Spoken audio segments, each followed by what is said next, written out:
Assalamualaikum warahmatullahi wabarakatuh. Alhamdulillah hari ini kita bisa bertemu lagi, walaupun masih dalam kondisi pandemi, tidak bisa bertatap muka. Sebelum kita memasuki tema 7, marilah kita berdoa agar apa yang kita pelajari dapat bermanfaat untuk kita, dan kita juga sama-sama berdoa agar pandemi ini segera berlalu. Berdoa dimulai.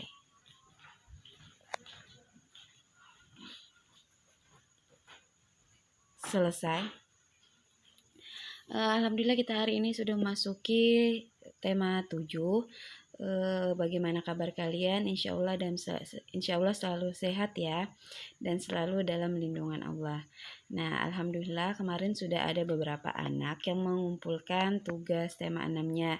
Ustazah sangat berterima kasih atas kerjasama kalian dan kerjasama orang tua di rumah.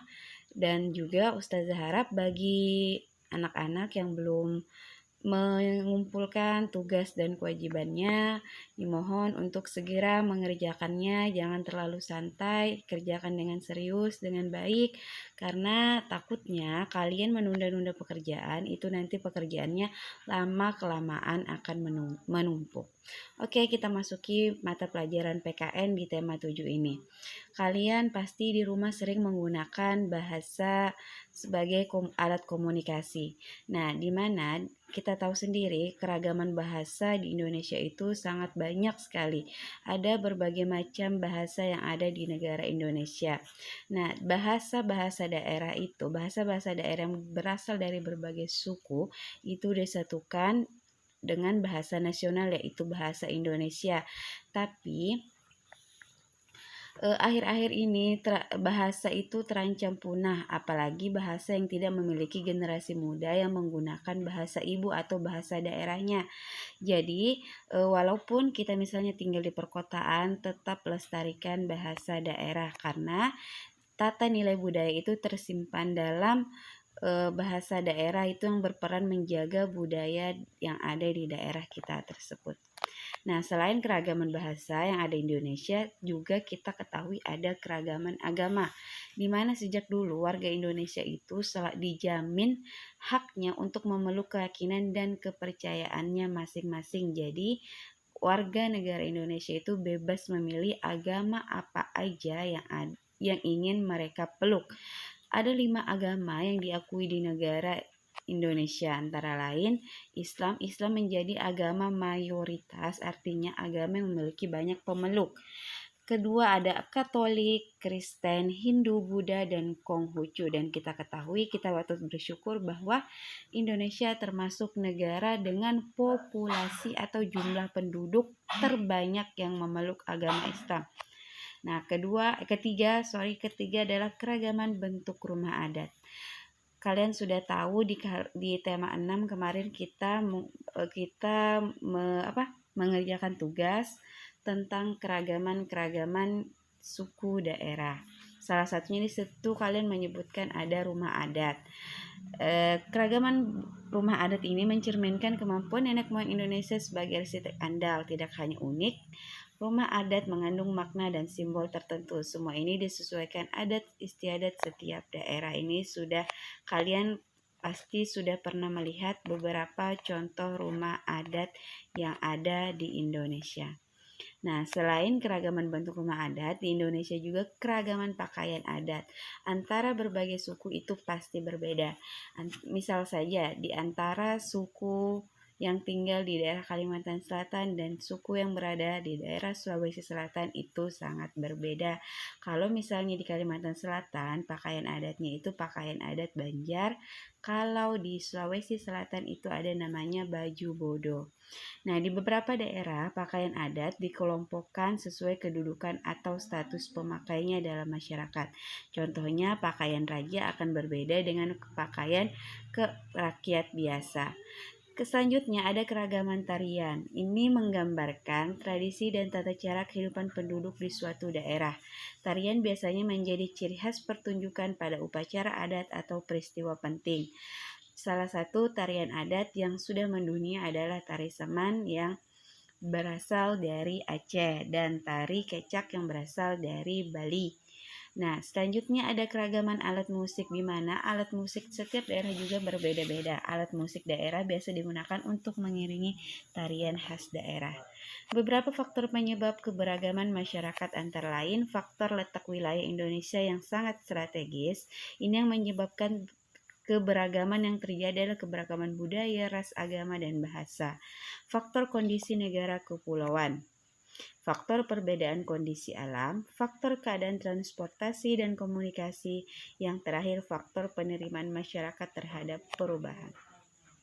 Di mana keberagaman itu, dalam menyikapi keberagaman kita harus menumbuhkan sikap toleransi. Selain pentingnya sikap toleransi antara lain membentuk persatuan bangsa, menciptakan kerukunan antar warga.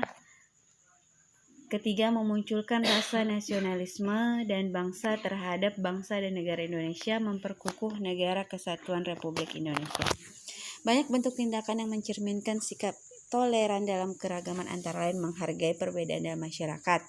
Jadi kita tidak boleh saling mengejek perbedaan suku, agama, ras, budaya maupun golongan. Semua agama, semua suku, semua ras, semua budaya, semua golongan itu memiliki nilai positif masing-masing. Yang kedua, hidup berdampingan secara damai dengan orang lain meskipun berbeda suku, agama, ras, budaya maupun golongan. Yang ketiga, berinteraksi dengan baik tanpa ada sekat perbedaan agama, ras, budaya, dan golongan. Jadi kita tidak boleh membedakan. Misal nih si A, dia lebih suka berteman dengan sesama sukunya suku Banjar, sehingga teman yang lain suku Bugis misal atau suku Jawa tidak ditemani, itu tidak boleh. Tidak boleh ada sekat, karena bagaimanapun juga kita semua satu negara, satu kesatuan, yaitu negara Republik Indonesia. Ini ada beberapa contoh sikap toleransi dalam berbagai lingkungan sehari-hari. Di lingkungan keluarga misal menjaga ketenangan saat jam tidur siang, itu salah satu contohnya. Di lingkungan sekolah itu misalnya menghargai perbedaan pendapat dengan teman. Ketiga, di lingkungan masyarakat itu contohnya memberi kesempatan pada tetangga dalam menjalankan ibadah. Sikap saling menghargai dan toleransi dapat ditunjukkan dengan menghindari tindakan-tindakan yang bisa memecah belah persatuan dan kesatuan negara Republik Indonesia. Beberapa sikap yang hendaknya kita hindari. Pertama, terlalu memaksakan kehendak kepada orang lain, itu tidak boleh, sangat-sangat tidak boleh. Yang kedua, acuh tak acuh dan tidak peduli, itu juga tidak boleh. Menonjolkan suku, agama, ras, golongan, dan budaya tertentu. Kita harus selalu menonjolkan seluruh suku, agama, ras, golongan. Tidak boleh membeda-bedakan. Nah, ada berbagai macam sikap-sikap lagi yang hendaknya kita hindari. Nah, ada beberapa dampak negatif jika tidak adanya pemahaman atas keberagaman dalam masyarakat Indonesia. Yang pertama, akan menyebabkan konflik, baik itu konflik ras, konflik antar suku, maupun konflik antar agama. Dan juga yang paling kita sangat-sangat hindari adalah perpecahan bangsa. Perpecahan bangsa ini bisa terjadi karena terdapat konflik sosial dalam kehidupan masyarakat, baik karena perbedaan ekonomi, status sosial, ras, suku, agama, dan hasil kebudayaan. Yang ketiga, dampaknya memandang masyarakat dan kebudayaan sendiri lebih baik, serta merendahkan masyarakat dan kebudayaan lain. Sikap ini dapat mendorong terjadinya konflik antar kelompok, itu sangat tidak kita harapkan. Yang keempat, semangat nasionalisme berlebihan sehingga menganggap rendah bangsa lain, ini juga tidak boleh. Mempersulit pemerintah dalam menetapkan kebijakan pembangunan, menghambat usaha pembangunan dan pemerataan sarana dan prasarana, kurangnya partisipasi masyarakat dalam pembangunan. Nah, selanjutnya ada tugas PKN KD 4.4 halaman 67. Nah, di situ silakan kalian perhatikan beberapa gambar rumah adat yang ada di Indonesia. Selanjutnya, tulis setiap gambar rumah adat tersebut, nama provinsi asal rumah adatnya apa, dan juga kalian lihat lagi, kalian sudah melihat gambar rumah adatnya, sudah menuliskan asal provinsinya, dan juga tuliskan kira-kira keunikan apa yang terlihat pada setiap gambar rumah adat. Demikian dulu untuk mata pelajaran PKN. Salila mohon dimaafkan. Wabillahi taufiq wal hidayah. Assalamualaikum warahmatullahi wabarakatuh.